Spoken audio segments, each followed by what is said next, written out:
Question for the culture. Has anyone tried to be dating a man right now in today's day? Like 200 years ago, you would have had to make an appointment with my mother just to be in my presence. You would have to bring me flowers and try to charm my whole family. You would have to talk to my dad and he would have to tell you how much he was going to pay you to marry me. And I really wouldn't have had to do anything. Wrong! Sister, if this was 200 years ago, you'd have no chance to find a courtship of any kind because with your actions, you've already brought massive shame and embarrassment to your entire family. You actually had to provide a man with a reason on why he should have to schedule an appointment with your mother. With the cooking and cleaning notwithstanding, you also had to have other desirable traits. Sewing, fertility, not to mention a willingness to submit to the leadership of your husband, and there was also that tiny fact that you had to be a virgin. If you so much as even had some fun in the reproductive bounce house even once, then your father's only recourse was to send you off to be a nun. And don't even get me started on what would be done with you if you started talking about blasphemous gibberish like women's rights or women voters. Something like that would get you a visit from the friendly neighborhood exorcist, and that was if you were extremely lucky. Obviously, I'm joking. I love women's rights, but I actually might be sent into an institution if I have to go on Hinge one more time. Lord, the men you sent to provide and protect us are putting figuring out my dating goals on their Hinge profiles. And they're 32. What happened to courting? Even a little bit. Where are the suitors? Where have the suitors gone? I simply am not there. Oh, you sweet summer child. In order to have a suitor, you actually have to be suitable for courtship. Funny how that works out, right? You have yet to actually prove that at any point in your life, you've even met the bare minimum set of requirements for that to be a thing. Men aren't lining up to be with you because there's literally no point. You're past your prime, have an unpleasant attitude, and you feel entitled to a man to provide for you even though you've made it abundantly clear that you're not willing to do anything in return. Combine that with your lack of fertility and a body count that would make Jason Voorhees seek Jesus for salvation, there's only one thing that you can do, and that's make like the gates of the underworld and abandon all hope. Because what I'm seeing right now is a bunch of rakes. Just rakes everywhere. There used to be some kind of standard in society for how you treat women. Actually, no. Okay, no, there never was. Anyway, I'm not gonna go on a date with anyone unless you call my mom first, okay? She'll let you know when I'm available and if I can fit you into my schedule. No. Ah, yes, the oppression card, the last bastion of a feminist scoundrel to avoid accountability. Judging from the view of your clearly expensive apartment, I can tell that you are not oppressed in any way, shape, or form, so cut it out. Here's the deal. You can't blame the leftover men who have nothing better to do than try and date you. Now, if you want your mother to help you with finding a match for you, then here's some advice. Forget marriage. There's no chance that's gonna happen. You are going to need a massive dating dowry. Tell your mom to bribe these potential suitors with 10 troy ounces of pure gold bullion, 10 fatted calves, 6 goats, and a minimum of 5 acres of prime farmland in Montana, and you might have a shot, but personally, I wouldn't hold my breath. There aren't a lot of self-respecting men on this earth who can be rented that cheap. That's funny because it's so true. I'm gonna talk about my husband, and if you're not into people getting on the internet and airing their dirty laundry and talking about their spouses, keep scrolling, this is not for you. But I don't have any real life friends, so the internet gets my drama. Tell me if this would piss you off. My husband says he's gonna go golfing. Okay, this was yesterday. I already wasn't crazy happy about it, considering it's a couple days before Christmas. He knew that I had a ton that I needed to do. I had voiced my concerns to him about this. Hey, this is taking up really valuable time on a week that we don't have any extra time. And then I'm like, you know what? Stop. He doesn't get to go out with his friends often. He doesn't get to do fun things very often. You can make time for your later. Let him go. So he goes. He leaves the house around 8 a.m. yesterday. I get like 1 or 2 texts from him throughout the day. 6 o'clock in the evening rolls around. At this point, I'm thinking he's got to be on his way home, right? Like he's coming home, right? Our kids go down at 7:30. The wife of his best friend texts, hey, the boys are sleeping off their golfing day. AKA, they got so faced that it's 6 in the evening and they're passed out at his buddy's house. Good for you, man. Good for you. Good for you.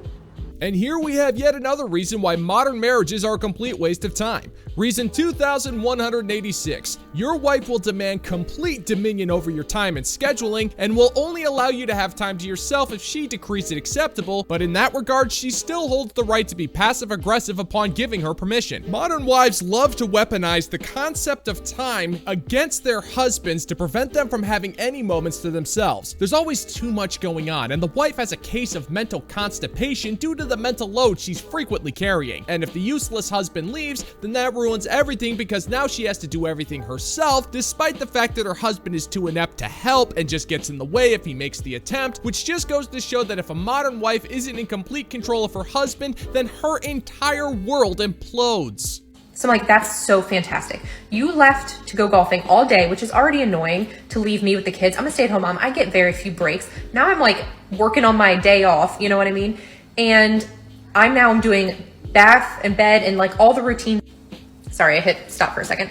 So I'm not doing that all by myself. That's already annoying. That's already just rude. At this point, I'm just thinking that's rude. You don't even give me a heads up you're not going to be home. You don't give me any kind of indication that you might miss bedtime. Like, I'm just waiting all day for you to get home and then I find out you're not home. Also, you're 34 years old and you have 2 kids at home and you let yourself get so drunk that you had to pass out. And then I get a text at 11:30 at night. Oh, hey, I'm on my way home. Sorry. Right on, brother, I hear you. Man, I hear you.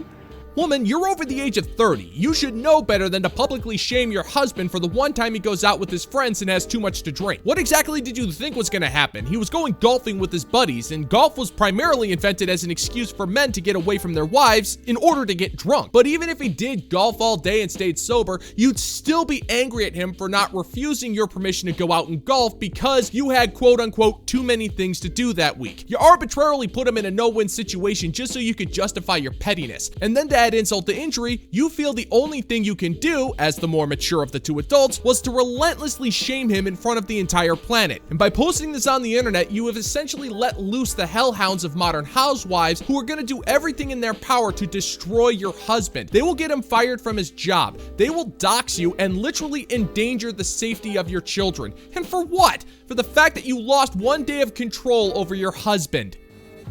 Inexcusable. Freaking excusable. That was so unbelievably inconsiderate and rude. I'm pissed off at him and I'm pissed off at the friend he was with because Jesus, you are in your mid-30s. You are too old to be acting like that. So I'm pissed off, right? I'm furious, obviously.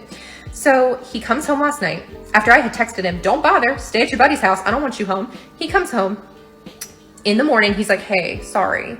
And I'm like, hey, not good enough. You messed up pretty bad, buddy. Like, that was pretty messed up. So anyways, I ream into him as I feel I had every right to because he didn't seem remorseful. He didn't really seem to care. And of course, in true my husband fashion, he then gets mad at me because I'm mad at him. And he cops an attitude with me for being upset with him because he thinks that the words I'm sorry should just instantly erase all of the emotions around that event, which is just not how humans work. Anyways, so then he's like, I gotta go pick up my golf clubs. I left them at his house. I'll pick up lunch on my way back. 2 hours later, he comes back with lunch. And my meal is wrong, and it's something that I cannot and will not eat. And I'm just like, oh, the rage I feel, I have been shaking all day. I'm so mad because I feel so disrespected. Oh, poor you. Wait a second. He screwed up lunch? Well, that changes everything. You married yourself an inhuman monster who is deserving of your rage, and you are incredibly justified in hanging on to that rage for more than a day because your husband got drunk at a golf course. Which brings us to reason 3214 why modern marriages are a complete waste of time. No matter what the husband does, he is always wrong. You made it clear that your husband sounds like he's a stand-up kind of guy. You said it yourself. He doesn't go out, he doesn't have much fun, which can only lead me to believe that he dedicates his time to his family, which is what a good husband and father does. But the second he slips up, he is the scum of the earth and he can't do anything right. It's no wonder why marriage rates have plummeted. If I had the choice between golfing with my buddies whenever I wanted, or a woman who feels she's entitled to every single decision that I make, then hand me a 9-iron and point me to the nearest golf course. And I don't even know what the hell a 9-iron is. Nice.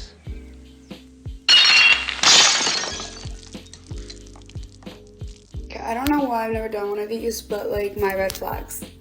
A little late to the trend, as always. Anyways, doesn't sport, meaning like since they were 5, they've just never played a sport. That's weird. I don't know. Shit's on reading. Like, are you in kindergarten English class right now?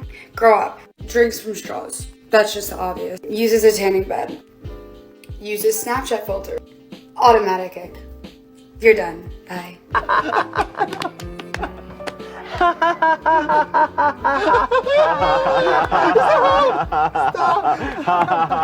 I have a question. What exactly do you mean by a man who defecates on reading? Do you mean a guy who talks smack about reading books? What difference does that make? You're not exactly well read yourself, and you apparently demand to keep your monopoly on Snapchat filters. You also strike me as the kind of woman who'd have an inhuman amount of steam shoot out of her ears if she was ever asked to name 10 books. It's not like it really matters anyway. Chad can show up at your front door right now and do nothing but talk smack on the subject of reading books, and not only would you not care, you would parrot almost everything he'd say verbatim because he's Chad and you want him, which just goes to show that your so-called ick list is completely and utterly meaningless. Answer snaps immediately. Get a life.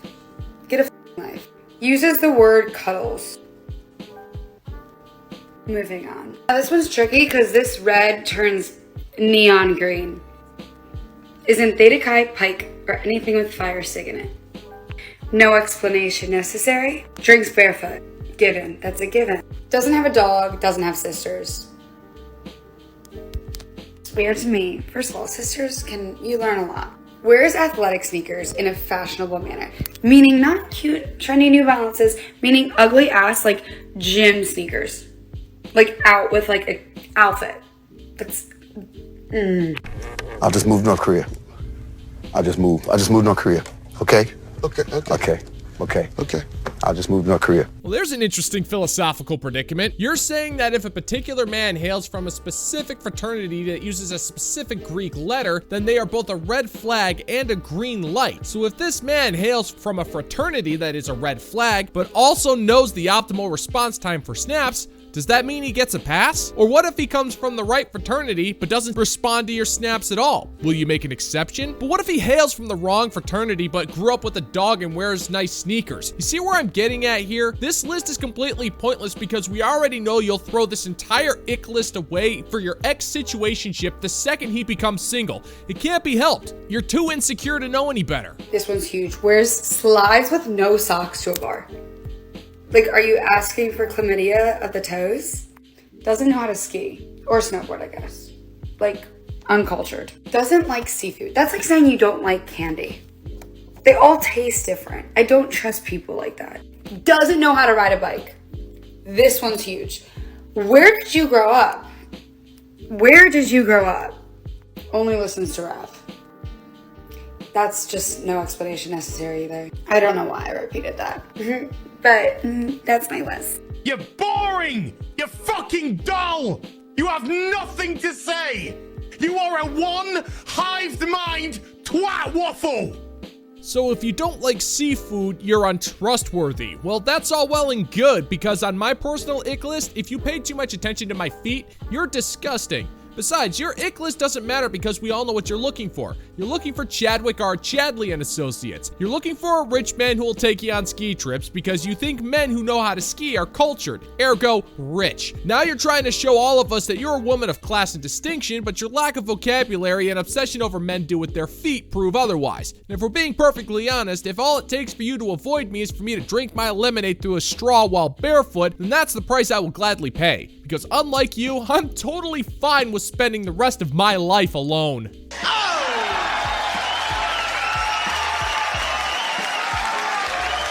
And that is gonna do it for today's video, gentlemen and gents. And as always, if you find that my particular brand of comedy is bringing you to the brink of laughter, then why don't you scroll on down and click that like and subscribe button and ring the notification bell. Let's give the good old-fashioned middle finger to the YouTube algorithm. Thank you so much for checking out the new video, and until next time, peace out, homies.